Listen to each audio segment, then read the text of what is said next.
And for those of you tuning in, you were seeing a prop that we stopped, so Mike can go grab the prop. I mean, this is kind of, I didn't know that something that was just getting started could already break. It's oil specific, and people have pointed that out. Hey, you know, Apple makes 20 billion or more a year in California.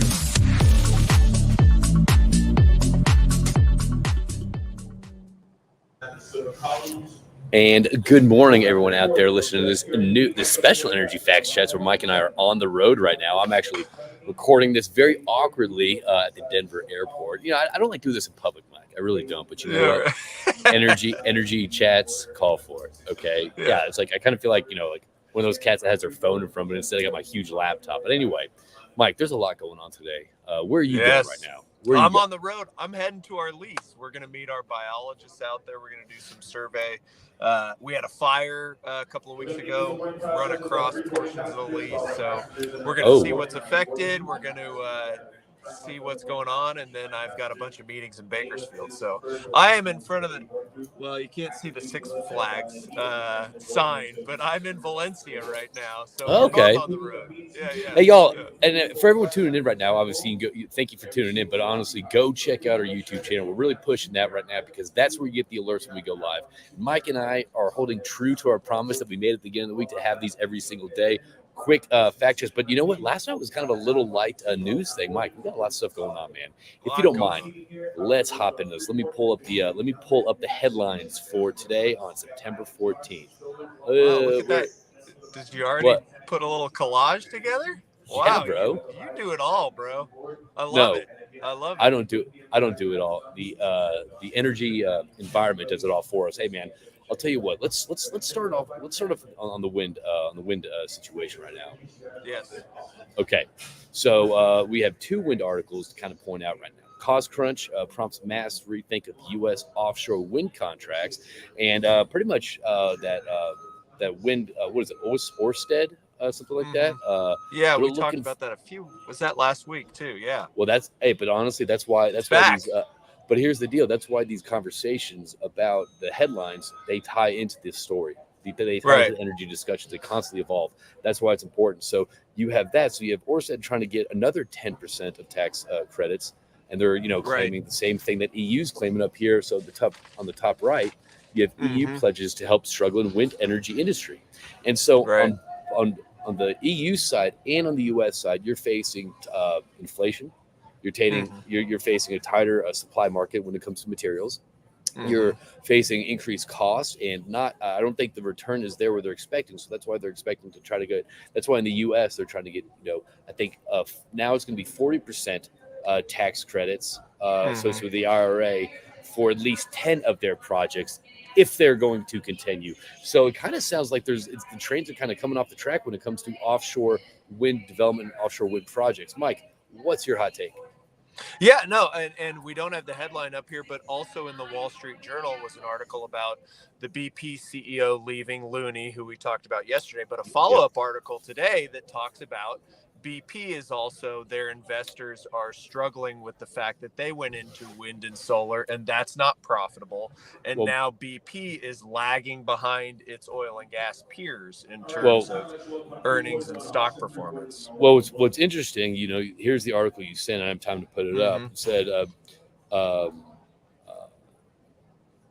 BP would likely be rewarded by investors if it decides to lean more on oil and gas, analysts and advisors say.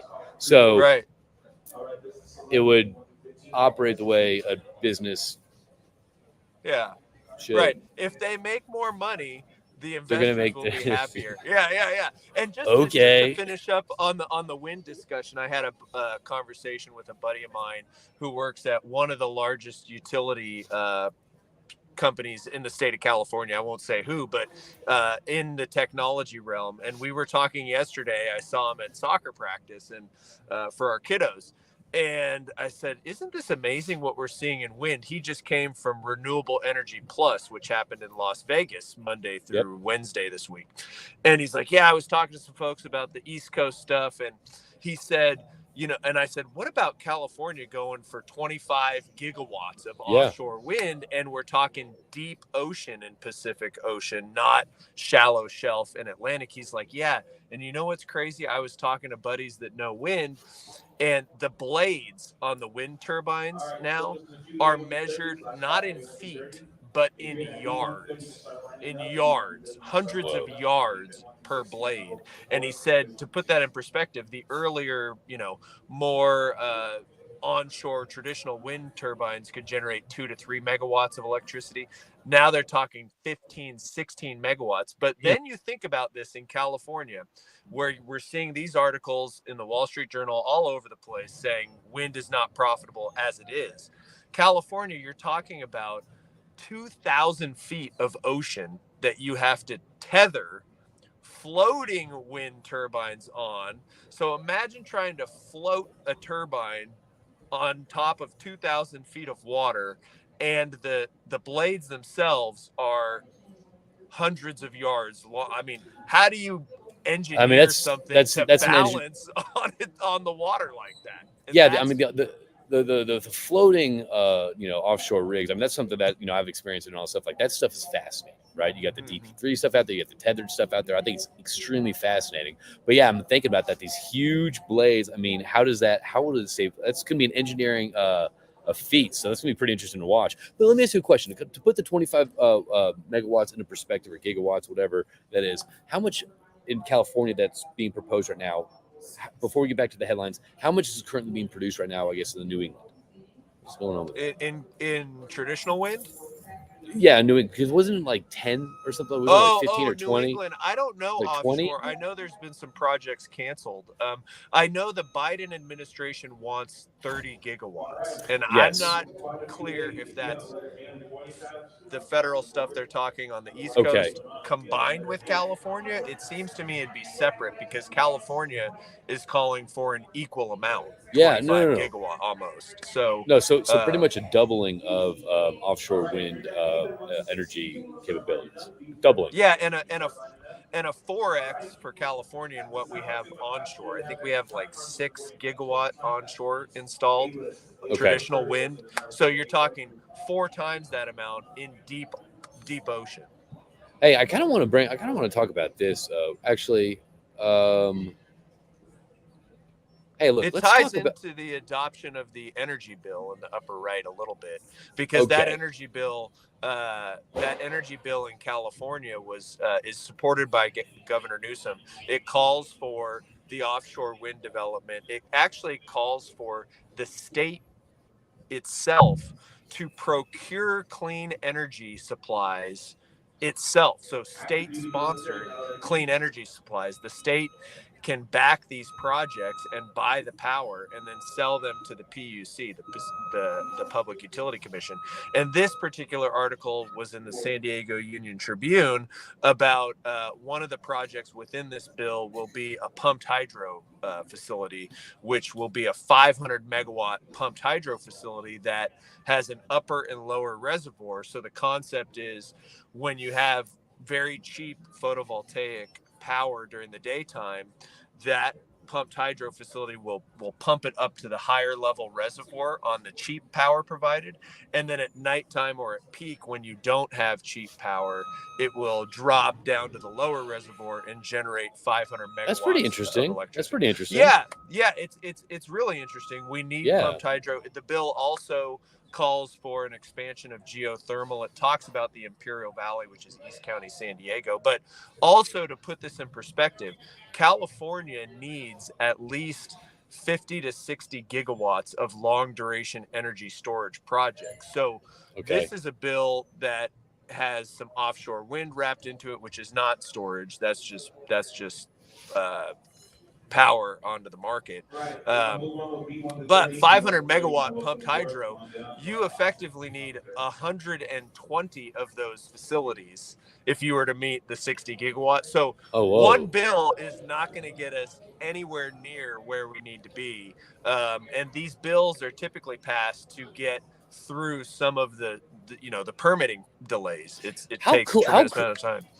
How cool would that be if these articles kind of came out and kind of showed people, I guess, the kind of the realities on the steps and kind of where we are in the progression towards this? Like, hey, look, this will solve this piece of it. This will solve this piece. Versus like, you take a look at this, you're like, oh, okay, we're good now. We're good. Right. So hey, there's two things I kind of want to get into right now. Look, you had the inflation up on higher gas prices in August. You can talk about that a little bit, but the stuff that I found interesting was that article right there. It says scientist stirs up firestorm after publication, and also we want to talk about the Chevron employee who got let go for the we can finish with the bro. Which one we going in first? I mean, the scientist effectively this was a front page Los Angeles Times article, and it talks about a scientist basically cherry picked his wildfire data to support his paper so that it would get published in a notable scientific peer-reviewed journal.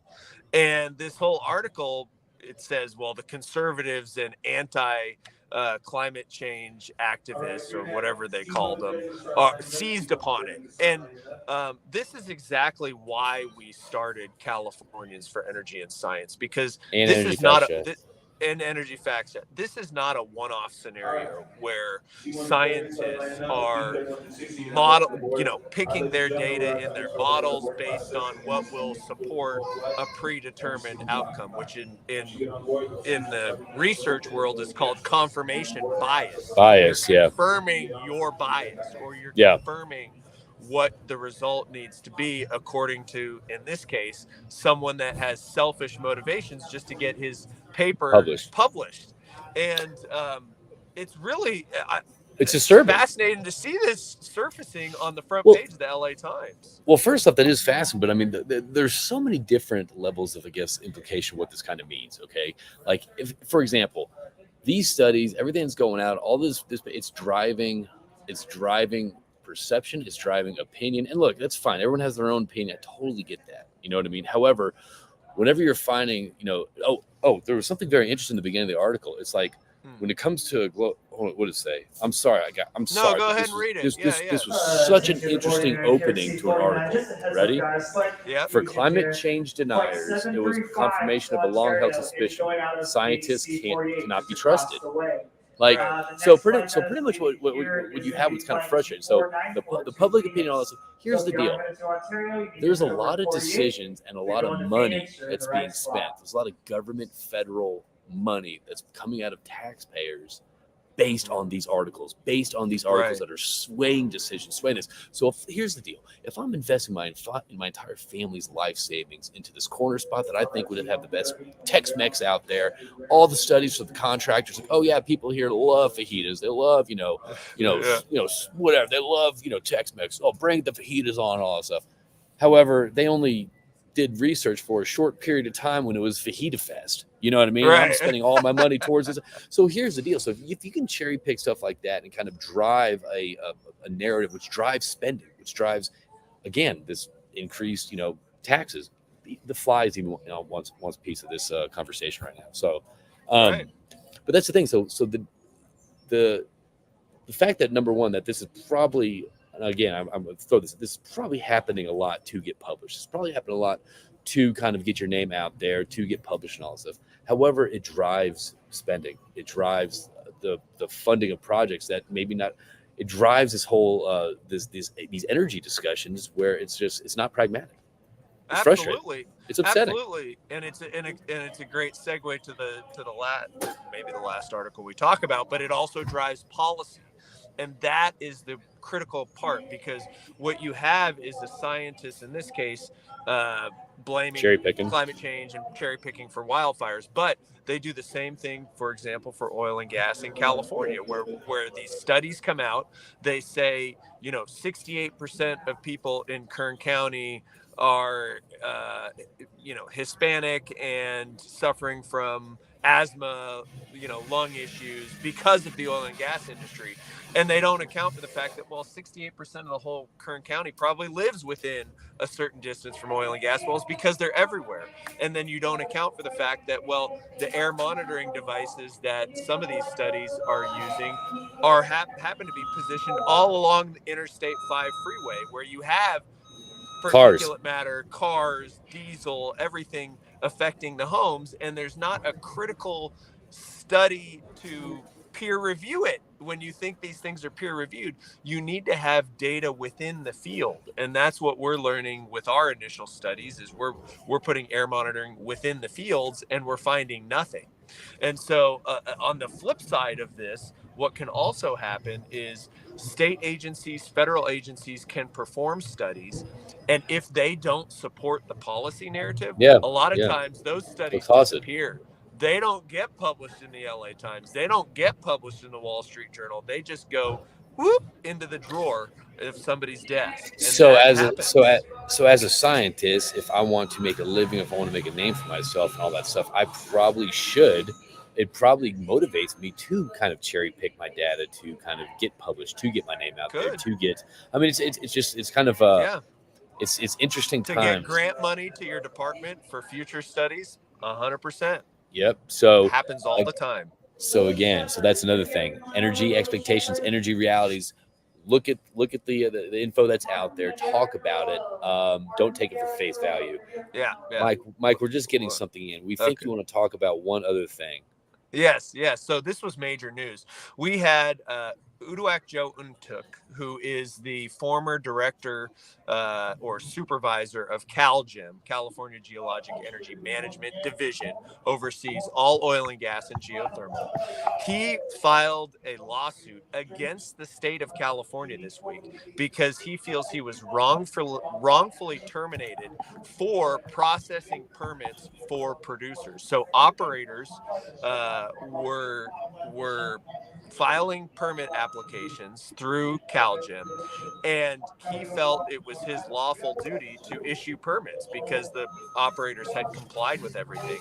Meanwhile, on the policy backdrop and tying into scientific studies, policymakers have been saying, we need to phase out oil and gas production in California because it's bad for people's health.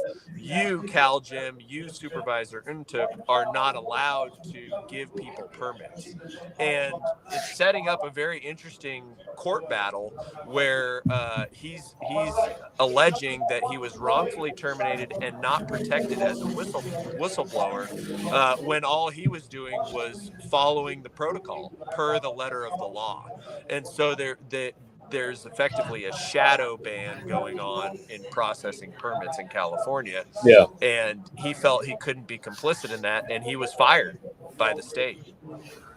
So let me see. Go ahead. So what does that, I mean, dive into that a little bit more. So what does that imply? Well, I think it implies a lot of things. A lot of things that I'm reading. There's several articles we didn't talk about in the Wall Street Journal about inflation going up because gas prices are increasing, and those are energy's conveniently not factored in "quote unquote" core inflation. You've got a headline here: Saudi oil cuts to keep gasoline prices at high levels. So what I'm trying to point out here is on this macro view of how oil prices work. It's a global market. Oil producers are price takers. Well, you've got also the state of California saying somehow operators that are not allowed to get permits anymore in the state of California, who the own supervisor of the state is suing the state of California because he wasn't allowed to give them permits. And still the state is setting up these commissions to study price gouging by oil and operators. It's right here in the Wall Street Journal, like 4 different articles about the Saudis controlling the market. So you've got the Saudis controlling the market, and then there's an oil czar. There's not allowing permitting in your state, which commands 600 million barrels a year. And not only that, you have the taxpayers paying for a new oil czar to go after the oil companies who aren't producing wells, who aren't doing these. So it's just like, it's an interesting time. So that's why we got to have these energy facts chats going around. And a lot and a lot of the science is cherry picked now. So all these headlines are connected. And what it points to is buy local energy, support local jobs, support your friends in the industry. You're in Denver doing crew events. You're all over the country connecting people.